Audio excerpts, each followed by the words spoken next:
امروزم با نیروی برق یه کوفته حسابی درست میکنیم. همینقدر کافی بود. آی چه خوشمزه است.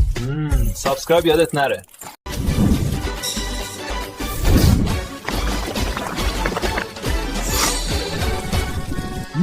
چه طعمی عالیم.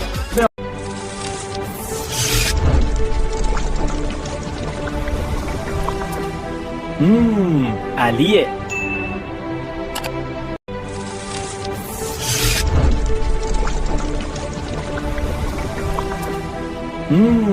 علیه.